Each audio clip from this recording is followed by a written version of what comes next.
नमस्कार, जम्मू संवाद देख रहे हैं आप और मैं हूं नरेश शर्मा। जम्मू कश्मीर के असेंबली चुनावों में संभावित उम्मीदवारों के नामों को लेकर इस समय जम्मू कश्मीर में अटकलों का बाजार काफी गर्म है। यानी कि लोग चर्चा कर रहे हैं कि फलानी कॉन्स्टिट्यूएंसी से उस कॉन्स्टिट्यूएंसी से वो फलाने वाले उम्मीदवार जो हैं वो हो सकते हैं। यानी कि अपनी अपनी जो अनुमान है वो लगाए जा रहे हैं और अटकलबाजी है वो सिर्फ लगाई जा रही है कि फलानी सीट से फलाना उम्मीदवार हो सकता है। लेकिन अभी तक आपको बता दें कि दोनों, खास करके कांग्रेस और भारतीय जनता पार्टी की मैं बात कर रहा हूं, दोनों ही पार्टियों के शीर्ष नेतृत्व ने अभी तक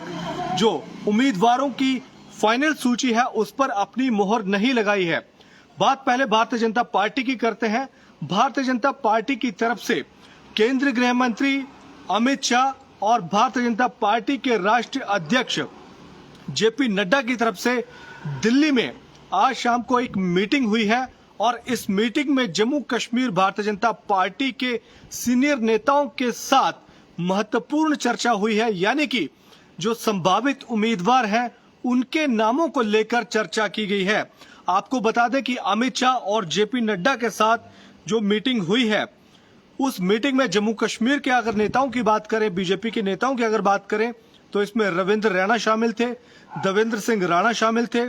और केंद्रीय मंत्री डॉक्टर जितेंद्र सिंह शामिल थे कि union minister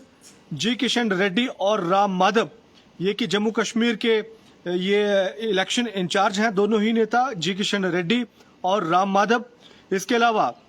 Bharatiya Janata party के जनरल सेक्रेटरी तरन चुग इस मीटिंग जो दिल्ली में हुई है उस मीटिंग में शामिल हुए और इस मीटिंग में जम्मू कश्मीर के संभावित बीजेपी उम्मीदवारों के नामों पर चर्चा हुई है। और सूत्रों से मिली जानकारी के मुताबिक भारतीय जनता पार्टी चंद दिनों में अपने उम्मीदवारों के नामों की घोषणा कर देगी, क्योंकि प्रधानमंत्री नरेंद्र मोदी इस समय यूक्रेन और पोलैंड के दौरे पर गए हुए हैं और उनके वापस आने के बाद पार्टी नेतृत्व उनके साथ चर्चा करेगा और फिर भारतीय जनता पार्टी के उम्मीदवारों के नामों का ऐलान कर दिया जाएगा। तो फिर से आपको बता दें कि भारतीय जनता पार्टी की दिल्ली में मीटिंग हुई है। इस मीटिंग में केंद्रीय गृह मंत्री अमित शाह और बीजेपी के राष्ट्रीय अध्यक्ष जेपी नड्डा मौजूद थे और इस मीटिंग में जम्मू कश्मीर के नेताओं के साथ संभावित उम्मीदवारों के नामों पर चर्चा हुई है। वहीं बात अगर कांग्रेस की करें तो कांग्रेस की भी दिल्ली में एक महत्वपूर्ण बैठक हुई है। यानी कि कांग्रेस सेंट्रल इलेक्शन कमेटी की मीटिंग हुई है दिल्ली में अब से कुछ देर पहले, यानी कि शाम को यह मीटिंग हुई है और इस मीटिंग में पार्टी के जो राष्ट्रीय अध्यक्ष हैं मल्लिकार्जुन खड़गे इसमें शामिल थे, leader of opposition Rahul Gandhi इस मीटिंग में शामिल थे और जम्मू कश्मीर कांग्रेस कमेटी के अध्यक्ष इसमें शामिल थे और जो पार्टी के जो जम्मू कश्मीर के इंचार्ज हैं भरत सिंह सोलंकी भी इस मीटिंग में शामिल हुए हैं। और इस मीटिंग में जम्मू कश्मीर के संभावित जो उम्मीदवार हैं, खास करके पहले चरण में कांग्रेस जिन सीटों पर चुनाव लड़ेगी उन सीटों पर, यानी कि उन सीटों के उम्मीदवारों के नामों पर चर्चा की गई है। सूत्रों के मुताबिक पहले चरण की जो 24 सीटें हैं उसमें से कांग्रेस जो है वो 9-10 सीटों पर चुनाव लड़ सकती है और इन 9-10 कांग्रेस के जो उम्मीदवार हैं इनके नामों पर चर्चा हुई है। सूत्रों के मुताबिक 5 के करीब जो उम्मीदवार हैं कांग्रेस के, जो पहले चरण में जो वोटिंग होनी है उन सीटों पर 5 के करीब कांग्रेस के उम्मीदवारों के जो नाम है वो तय कर लिए गए हैं। लेकिन बाकी बचे उम्मीदवारों के नामों पर कांग्रेस कमेटी जो है वो फैसला कर रही है, जो कि इलेक्शन कमेटी जो है। और ये मीटिंग दिल्ली में हुई है, यानी कि दोनों ही पार्टियां अपनी अपनी तरफ से पूरी कोशिश कर रही हैं, रणनीति जो है वो बनाई जा रही है कांग्रेस की तरफ से भी और भारतीय जनता पार्टी की तरफ से भी। क्योंकि नेशनल कॉन्फ्रेंस की अगर बात करें तो नेशनल कॉन्फ्रेंस का कांग्रेस के साथ अलायंस हो गया है और ऐसे में कई सारी जो सीटें हैं, जैसे हमने आपको दोपहर को भी एक खबर में बताया था कि कई सारी ऐसी सीटें हैं, खास करके जम्मू खित्ते की भी, जो नेशनल कॉन्फ्रेंस डिमांड कर रही है। हालांकि कांग्रेस भी उन सीटों पर अपना दावा जता रही है, लेकिन नेशनल कॉन्फ्रेंस का कहना है कि जम्मू खित्ते की भी करीब 10 सीटें वो लड़ने का दावा कर रही है, यानी कि नेशनल कॉन्फ्रेंस जम्मू कश्मीर की 10 सीटों पर चुनाव लड़ने का दावा ठोक रही है और इसमें कई सारी ऐसी सीटें हैं जिस पर नेशनल कॉन्फ्रेंस चुनाव जीतती आई है। तो यानी कि सीटों को लेकर, उम्मीदवारी को लेकर जम्मू कश्मीर की तमाम पॉलिटिकल पार्टियों में जो है स्थिति है वो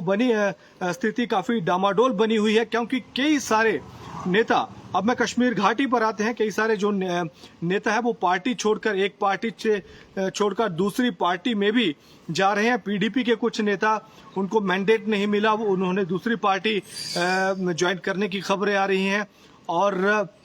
पीपल कॉन्फ्रेंस को लेकर भी कुछ ऐसी ही खबरें जो है वो सामने आ रही हैं कि पार्टी का जो मैंडेट है वो नहीं मिलने के वजह से कुछ नेता पार्टी छोड़ रहे हैं, यानी कि एक दल से दूसरे दल में शामिल होने का जो सिलसिला है वो भी शामिल हो गया है। और आने वाले दिनों में ये देखना होगा। कांग्रेस की अगर बात करें तो कांग्रेस के नेता राहुल गांधी कल कह चुके हैं जम्मू में, जो जब उन्होंने अपने कार्यकर्ताओं को संबोधित किया था, नेता को संबोधित किया था, कि जम्मू कश्मीर में कांग्रेस नेता के बजाय कार्यकर्ता को टिकट दे, क्योंकि कार्यकर्ता जो जमीनी स्तर पर काम कर रहा है। तो ऐसे में कांग्रेस के जो संभावित उम्मीदवार हैं, जो पुराने नेता हैं, कहीं ना कहीं उनका सियासी गणित भी बिगड़ सकता है, क्योंकि कई सारे ऐसे उम्मीदवार हैं जो कि कहने को तो कांग्रेस के बड़े नेता हैं, पुराने नेता हैं, काफी कई सालों से पार्टी से जुड़े हुए हैं, लेकिन राहुल गांधी का जो इशारा था कि जो नौजवान है, जो वर्कर है, जो बड़ा नेता नहीं है, उसको भी टिकट दी जाए। तो ये भी देखना दिलचस्प होगा कि अगर कांग्रेस का जो नेतृत्व है, खास करके जम्मू कश्मीर कांग्रेस, अगर वो राहुल गांधी